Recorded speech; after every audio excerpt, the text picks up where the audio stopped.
It's time to take you into today's kitchen and celebrate Mardi Gras. Fat Tuesday marks the end of carnival season. We can't let it go by without a little party of our own. Yeah, here straight from the Big Easy with some great on-the-go recipes is the executive chef at the world-famous Commander's Palace. His Tory name is McPhail. You got it. Hello, Tory. Hi, Tory. Sure. You really Welcome are. back. You're going to show us some unique stuff today. It is Mardi Gras morning in New Orleans, and this recipe and these cocktails and the beignets, all about having fun. That's what we're doing right now. Are you kind of bummed not to be there this morning? I've gone through a bunch of them, so I actually happen to be here in New York City, and it's snowing this morning. It's not something we deal with very often in New Orleans. That's great, isn't it? And we heard you guys have tons of visitors hit New Orleans, right? Yeah, so we have about 1 million visitors this year to New Orleans for Mardi Gras. We have more visitors joining our city now, more than ever before in history. Great. Good for you guys. You've been through a lot. Yeah. So this recipe is all about crawfish boiled fried chicken. For those folks around the country that can't get their hands on good Louisiana crawfish, it's a similar flavor, but we're going to do ours with fried chicken. Okay. So the star of this show is just great chicken. We have it marinated here in Louisiana crawfish boil, and that's a seasoning. And really, we want to create a brine.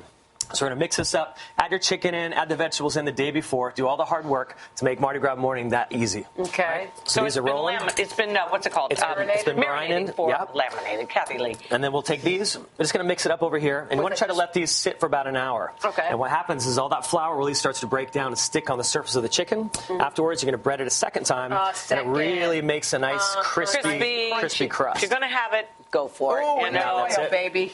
So these will go for probably about 20, 25 minutes. You can pull them out. You can finish them off in the oven. But you can see how good that looks. It's crispy. It's crunchy on the outside. What did you put in there in addition to? Spicy garlic, a lot of cayenne pepper, a little bit of onions. And the good thing about this is you've got all the garlic and the mushrooms and the corn and all that great citrus to really feel like you're at a New Orleans crawfish boil. Wow, that's so good. You can flavor it up any other kind of way you want with artichokes or andouille sausage. God, it's got a bite, too. That is so delicious, Tory. Just now getting that. Whoa. So when you're ready to kind of cool down a little bit, we've made beautiful strawberry beignets for you.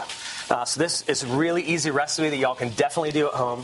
There's some wet ingredients here with eggs and a bunch of sugar. You want to add that to the dry. And what's that, just flour? A little bit of flour, sugar, there's some vanilla in there. You want to mix this up. I'm going to fold in fresh strawberries. In Louisiana, we have Ponchatoula strawberries, which is so perfect right now. So we mix this up. We leave them sit for just a little bit. And what you're left with is this beautiful beignet batter like this. Looks like a pudding. It looks like pudding, huh? And so what we'll do is we'll take these and just drop them into a little vegetable oil. And you don't have to get peanut oil. It doesn't have to be real expensive.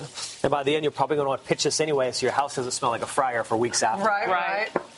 And that's kind of it. We let these go for just a couple of minutes. Delicious. Isn't that good? Let me try. Got some little spice going. Hold on, try the beignet. Yeah, so these are so perfect. Nice and crispy on the outside, creamy on the inside.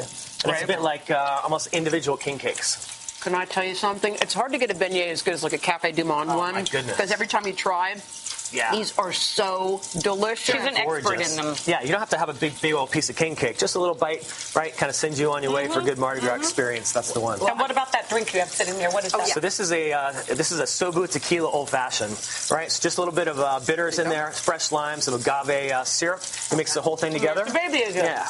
And it's a good way to enjoy Mardi Gras. And you can definitely do this at home. Easy recipes. You can find them on the website. You got an orange, so it's healthy. Cheers. Cheers, ladies. Thank you so much. Good to see you. You can find all these recipes on our website, klgandhoda.com.